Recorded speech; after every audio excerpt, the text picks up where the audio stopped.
back to another B&E video. Okay. Welcome back. How's everybody doing today? So today's video is going to be a sequel to my home buying process video.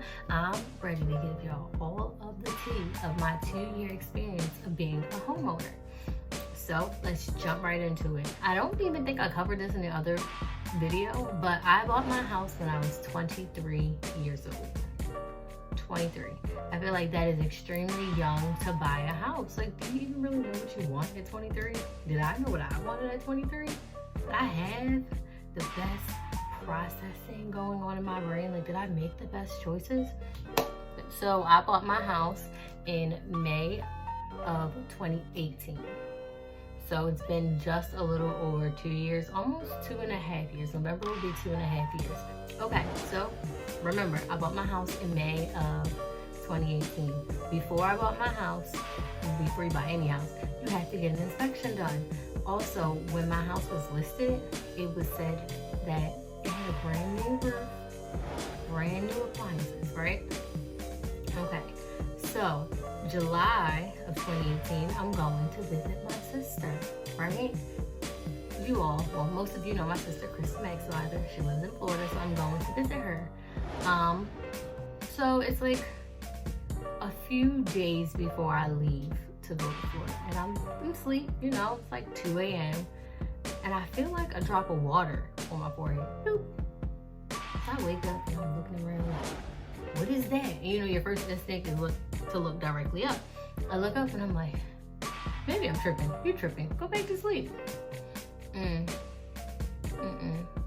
So I go back to sleep, and I wake up a few minutes later with another bloop, drop on my forehead, and I'm like, no, I'm not tripping now. So I get up, I turn the light on, and I'm like, what is dripping on me? You know, my first instinct is like, is somebody spitting on me? Like, is somebody standing over me while I'm sleeping? Like, that is creepy. Like, don't do that. It wasn't a person. It wasn't a person. So I turn the lights on and I do some investigating, and my ceiling is leaking. It had rained pretty bad earlier that day, but the ceiling was leaking. Like, it was raining in my bedroom, and I only had my house for 2 months. Welcome to homeownerhood or homeownership or whatever you want to call it. It was terrible. So I went to my insurance company. I went to my home warranty company. So make sure your insurance company is really good. I got Allstate. They're decent. And make sure you get a home warranty. I have my home warranty through First American. They're decent. Yeah. I won't say they're the best because they haven't solved any of my problems that I have so far. Yeah, what am I paying you for exactly? So I called the insurance company. Well, no, I checked my home warranty first. Everything is covered on my home warranty except for the roof. So that was out. Then I talked to the insurance company, and they couldn't do anything about the outside damage, but they could fix the inside damage. So they sent me like a check for that, but after my deductible, the check was little to nothing. It really didn't help at all. So now I just have this water just dripping. So I did call, and I got my roof tarped, and then it was just tarped. I was slacking, okay? I probably should have had the roof taken care of sooner, but everybody that quoted me like $3,000. And again, as we covered, I'm a teacher. So to have $3,000 just laying around to put into my roof, I don't have that. No, I don't have it. Sorry. And I feel like you can't just worry yourself with the things that are out of your control. It's not in my control. I mean, it was hard. So from July 2018 until, I would say 2019, like maybe September 2019. Yeah. That's how long my roof was tarped. For almost a year. For over a year. So the reason why my roof is no longer tarped and I actually had to pay to get it fixed is because I came home one day and the tarp blew over my house and was just flapping where the whole neighborhood could see it. And I was so embarrassed. I was like, I think it's time for you to stop slacking and get this taken care of. So again, I told you I have a friend that's a realtor, so I reached out to him, like, you know anybody that does roof, like, that knows how to do a roof? And he set me up with somebody, so I got the roof taken care of. And it only cost me like $600. So, wish I had known that kind sooner. So I wouldn't have my roof tarped for a whole year. But, you know, you live and you learn these things. So, lesson number 1, even if they say the roof is new, even if the inspector says, oh, your roof looks fine, get another opinion. Get another opinion. Because everybody said my roof was fine, and then it rained in my house 2 months after I bought it. So yeah, moving on. That is horror story number 1, okay? All right, now let's move on to horror story number 2. Okay, so this one is more recent.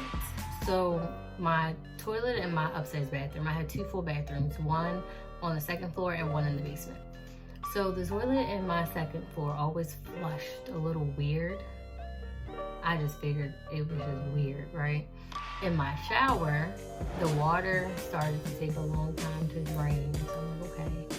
And then one day I go downstairs to do laundry and everything was fine, but it was like, I opened my downstairs bathroom and it was like stuff exploded out the toilet. Y'all know what I'm talking about. Some stuff that came out the toilet and I was like, what is that? Like, is it clogged? So I did what any other person did. I freaked out.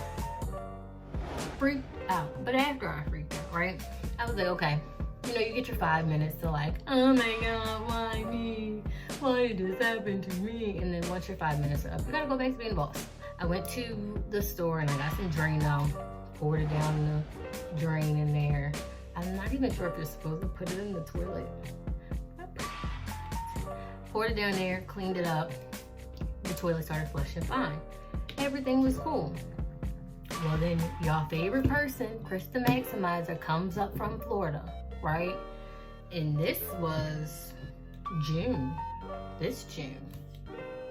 Or May. It was this May. She comes up from Florida. So the first problem happened maybe earlier in the year. I want to say like March. So she comes up in May and she's like, I need to do me and Bay's laundry. I need to do some laundry. So I'm like, okay, whatever.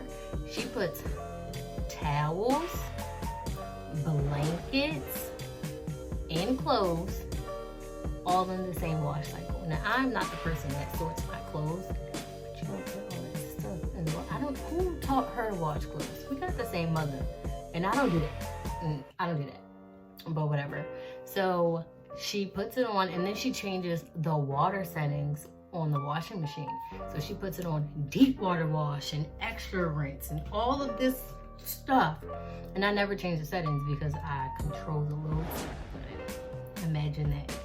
So she puts it on all of these different settings, and we're like upstairs watching TV, and I hear ga-doom, ga-doom, ga-doom, do-do-do-do-do-do. And I'm like, what is that? It's the washing machine. Downstairs doing the washing machine. That's what happened. It was just rocking back and forth. It rocked so hard it knocked the dryer over there across the room, basically. That may be a little exaggerated, but yeah. So I'm like, what did you do? Like, what did you do? And she's like, I just did my laundry. And I'm like, bruh. So then she goes downstairs to put the clothes in the dryer. Moo! And I'm like, what? What's going on? She's like, it's flooding down here. I go downstairs into the basement and there's water. The stuff came back out the toilet. It came out the shower that's down there, and it's just water on the floor. So we clean up the water. We go buy some Drano and some snakes and stuff, and we try to fix it ourselves. After that didn't work, I went through the home warranty company and they sent out a plumber a few days later. The plumber comes and he's like, I'm gonna have to pull your toilet. They get the hairball out of my shower. Get drain covers for your showers. Don't be like me. I mean, if any of my 4C girls out there, you know how them little ringlets fall everywhere. You do one comb through and then you got hair everywhere. Put the drain cover in your shower to save you a visit from the plumber for sure. So they come out and the guy comes in and tells me, he's like, I can't pull your toilet. And I'm like, why not? And he's like, your main line is so backed up. If I pull your toilet, it's gonna flood everywhere. It's gonna go everywhere. And I'm like, okay. So what do you suggest? What do you suggest? And then he was like, so we are not the company that does it. You should get someone. They need to put a plumbing line outside. They're gonna dig up your whole front and it's gonna cost you $4,000. And I was like, it's gonna cost who $4,000? Who? Excuse me. He said it's gonna cost $4,000 and he's not talking to me. You're not. So, y'all think I paid for that? No. And no, I did not. The guys from my church, he does plumbing. So he poured the toilet, some water came out, but when he poured the toilet, I expected it to be like this massive, like atomic bomb of water shooting out. It was a little flooding. We cleaned up the little flooding. He snaked my main line through the basement.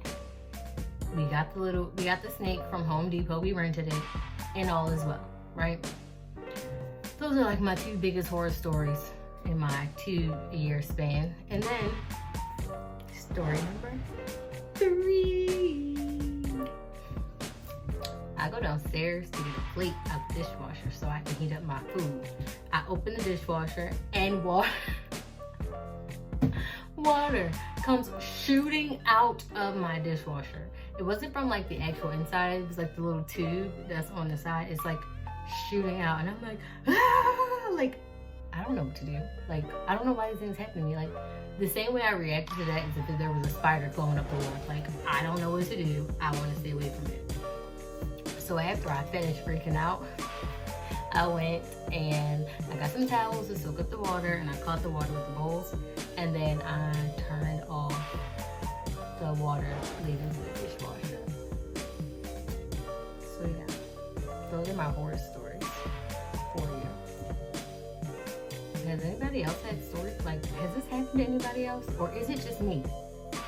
I feel like, okay, maybe the dishwasher. I didn't get that fixed yet. I didn't even look at it. I just turned the water off and I've been hand washing my dishes. I mean, I keep telling myself I'm gonna do better, but we're gonna wait for better to come. But those are my horror stories. Overall, I love being a homeowner. Even with the stories and how it happened in the process, I think it was probably one of my best decisions that I've made because I've learned so much from it. And now I know that when I go to buy my second house, because I know for a fact this is not my forever home, I know what to look for, so on and so forth. Yeah. So I love being a homeowner. It definitely has its ups and downs. And when they say, when something breaks, you deal with it, it's always on you. It's always your problem. So when you are buying a house, double check, triple check, quadruple check. Just make sure if they're saying something is brand new, that they got some receipts to back it up. Not that little Ray down the street fixed the roof and it's brand new. Like, was it done by a certified roofer? So on and so forth. Because then I don't want you to be in the same situation that I was in. But I do miss rent life, like renting life, where I could just call the maintenance office and then they will come and, you know, fix everything. I miss that, but I feel like I've really come into my independence and I've grown up a little bit being a homeowner. I'm like, I own a house. I've owned a house for 2 years. I bought a house at 23.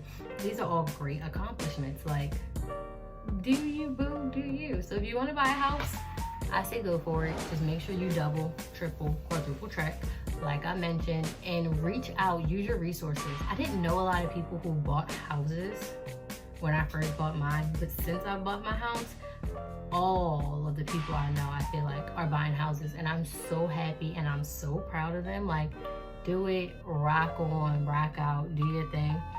But if you want to buy a house, make sure you do your research, lean on your resources, because I know just from my experiences alone, I can help people like check for this, look for this before you buy your house, so you don't get stuck in some of the same situations that I was stuck in, you know? But overall, buy a house, do your thing, and be great.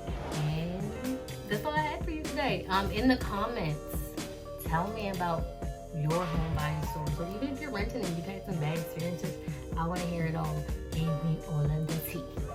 Okay? Well, thank you for watching another Being E video. Don't forget to like, share, and subscribe to my channel if you haven't already. All right, loves, I will see you next time.